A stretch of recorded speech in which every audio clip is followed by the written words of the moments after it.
source of support for President Trump comes from the white evangelical community of Christians. Reverend Robert Schenck is a clergyman from that very group. And after some deep self-reflection, he changed his mind on some of the so-called culture war issues and regrets his often divisive rhetoric at the time.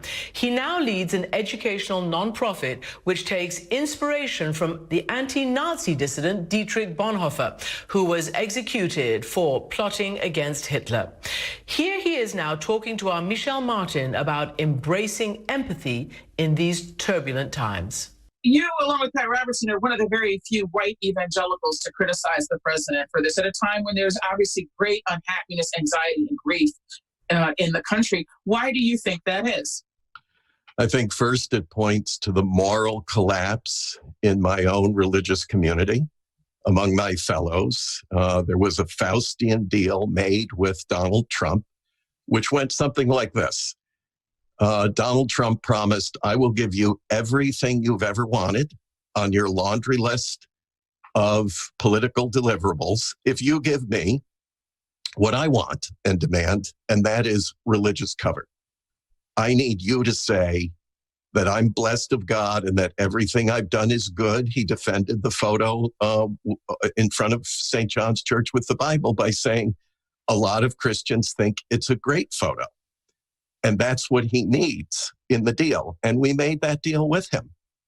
And so there's a moral vacuum. There's an inability to muster the moral courage to stand up to this. I was delighted to see what Pat Robertson said. The fact that he did speak out was terribly important, though a little late in the game, but he did.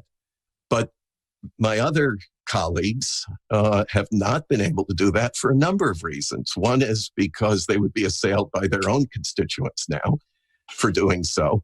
But the other is they would lose access, instant access. They know that Donald Trump will throw them under the bus, will lock them out of the White House, will insult them and disown them in an instant if they displease him. They are aware of that. And so they have to play this game very, very carefully. They're on very thin ice. They want what they still have outstanding on the list, which is a final appointment to the Supreme Court to give them a rock-solid conservative majority.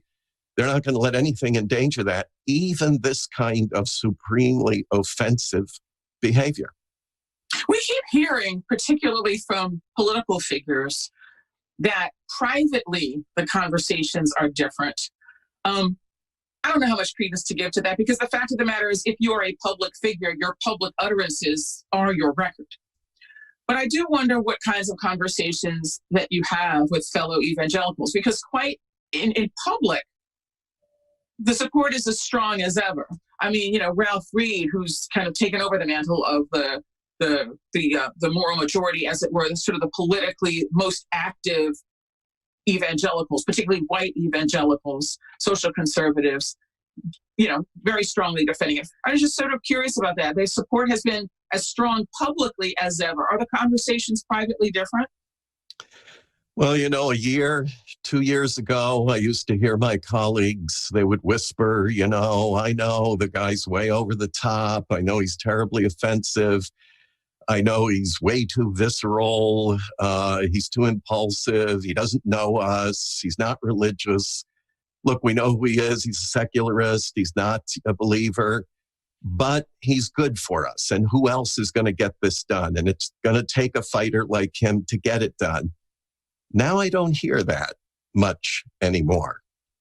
And that's even more distressing to me, because what it seems to suggest is that a kind of final conversion has taken place, at least in their thinking, if not in their hearts. And if it is in their hearts, then I fear for them. I mean, in one sense, just in terms of reclaiming their moral integrity, regaining a sense of ethics and what is right and wrong. And if they have lost that ability to discern that, then they are indeed in very grave danger personally, certainly as a community. I mean, we know what the history of demoralized churches are. They quickly become relics of history and not good ones.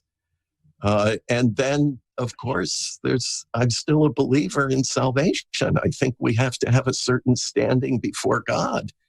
And if we lose that, we've lost everything. The Bible even reminds us of that. It says, what does it profit a man if he gain the whole world but lose his soul?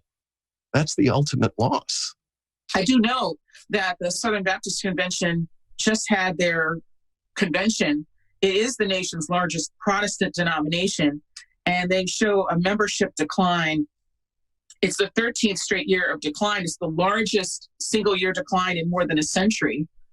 What are you seeing? And that's true almost across the board, and especially when you look at under age 45.